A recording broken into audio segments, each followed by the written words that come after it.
warahmatullahi wabarakatuh. Selamat pagi. Sebelumnya saya akan menjelaskan materi tentang kebijakan percepatan pembangunan infrastruktur di Indonesia. Sebelum mulai, kita akan memperkenalkan diri dulu. Nama saya Muhammad Rafli. Nama saya Hussein Hafiz Alfarizi. Saya Bagas Rizky Adiandra. Sekarang kita akan lanjut ke materinya. Saya ingin menjelaskan tentang pembahasan definisi pembangunan infrastruktur.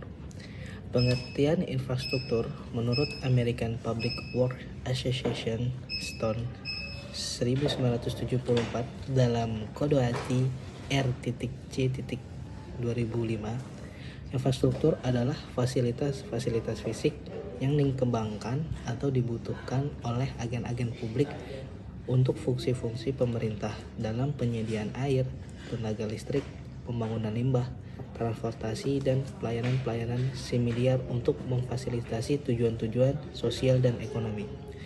Berdasarkan pengertian infrastruktur tersebut, maka infrastruktur merupakan sistem fisik yang dibutuhkan untuk memenuhi kebutuhan dasar manusia dalam lingkup sosial dan ekonomi. Menurut Sondang P. Syagian 2005, pembangunan infrastruktur merupakan suatu usaha atau rangkaian usaha pertumbuhan dan perubahan yang dilakukan secara terencana untuk membangun prasarana atau segala sesuatu yang merupakan penunjang utama terselenggaranya suatu proses pembangunan.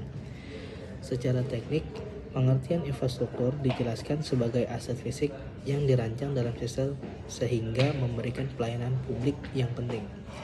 Oleh karena itu, pembangunan infrastruktur adalah suatu proses yang bertujuan untuk menciptakan atau meningkatkan prasarana dan sarana yang dapat mendukung kehidupan masyarakat.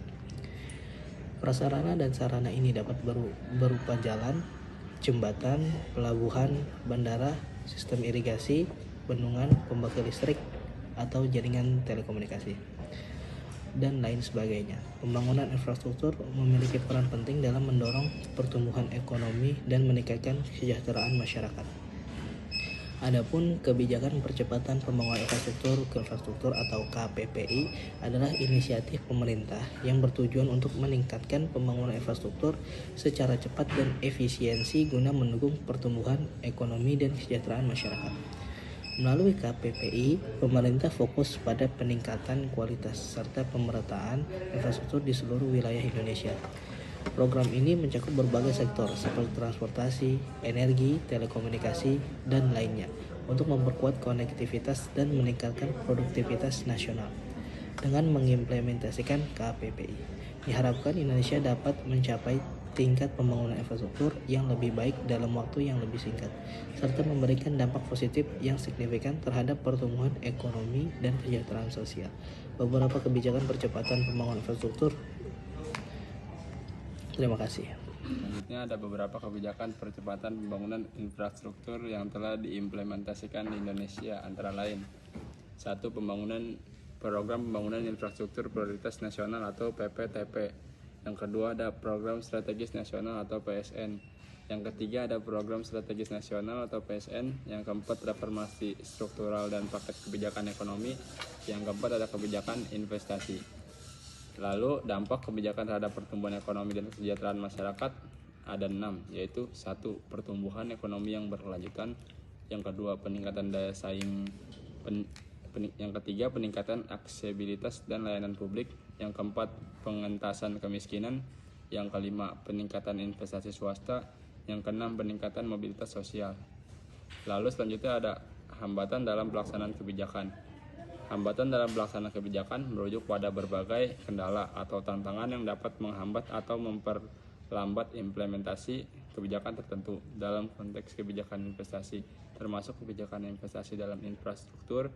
Hambatan-hambatan tersebut dapat menjadi penghalang bagi pencapaian tujuan investasi, yang perubahan kebijakan pajak atau lingkungan bisnis yang tidak terduga dapat mengurangi kepercayaan investor. Yang kedua yaitu ada keterbatasan anggaran. Keterbatasan anggaran seringkali menjadi hambatan dalam pelaksanaan kebijakan investasi, terutama dalam proyek-proyek infrastruktur besar yang membutuhkan investasi yang besar. Jika anggaran terbatas, pelaksanaan proyek-proyek tersebut dapat terhambat atau tertunda. Yang ketiga, ketidakmampuan institusi. Kebijakan investasi yang kompleks memerlukan ketidakpastian institusi yang memadai dalam perencanaan, pelaksanaan, atau pemantauan. Selanjutnya ada strategi mengatasi hambatan. Strategi mengatasi hambatan merujuk pada rencana atau pendekatan yang dirancang untuk mengatasi kendala atau tantangan yang muncul selama pelaksanaan kebijakan atau proyek.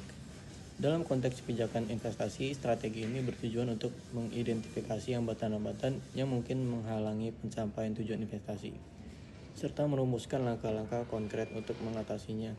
Strategi untuk mengatasi hambatan-hambatan dalam pelaksanaan kebijakan investasi, termasuk kebijakan investasi infrastruktur. Yang pertama ada peningkatan koordinasi antar instansi terkait. Koordinasi yang baik antara berbagai instansi pemerintah yang terlibat dalam implementasi kebijakan investasi dapat membantu mengurangi tumpang tindih, mengurangi birokrasi, dan meningkatkan efisiensi dalam proses pengambilan keputusan dan pelaksanaan proyek. Ini dapat mencakup forum koordinasi reguler, pembagian tugas yang jelas, dan pertukaran informasi yang lebih baik antar instansi terkait. Lalu yang kedua ada reformasi, regulasi, dan perizinan. Reformasi, regulasi, dan perizinan dapat membantu menciptakan lingkungan bisnis yang lebih kondusif bagi investasi. Ini termasuk penyederhanaan proses perizinan, peningkatan transparansi, pengurangan birokrasi, dan pembuatan regulasi yang lebih jelas dan dapat diprediksi. Reformasi ini dapat membantu meningkatkan kepastian hukum dan menarik lebih banyak investasi ke sektor infrastruktur. Yang ketiga ada peningkatan alokasi anggaran dan penggunaan sumber daya manusia yang efektif. Peningkatan alokasi anggaran untuk infrastruktur dan investasi lainnya dapat membantu mengatasi keterbatasan anggaran yang sering menjadi hambatan dalam implementasi kebijakan investasi. Selain itu, penggunaan sumber daya manusia yang efektif termasuk pelatihan dan pengembangan keterampilan dapat meningkatkan kapasitas institusi untuk merencanakan, mengelola, dan memantau proyek dengan lebih baik. Kesimpulan dari presentasi kami yaitu kebijakan percepatan pembangunan infrastruktur di Indonesia merupakan hal yang kompleks. Pertumbuhan ekonomi yang pesat dan tingginya tingkat urbanisasi telah menyebabkan lonjakan permintaan akan infrastruktur yang lebih baik, terutama di bidang transportasi, energi, air minum, sanitasi, dan telekomunikasi untuk mendukung kebutuhan masyarakat yang semakin meningkat. Meskipun infrastruktur yang memadai menjadi kunci utama bagi pertumbuhan ekonomi dan kesejahteraan masyarakat, Indonesia menghadapi sejumlah tantangan dalam hal ini. Kendala regulasi dan birokrasi yang rumit seringkali menghambat proses perizinan dan pelaksanaan proyek infrastruktur.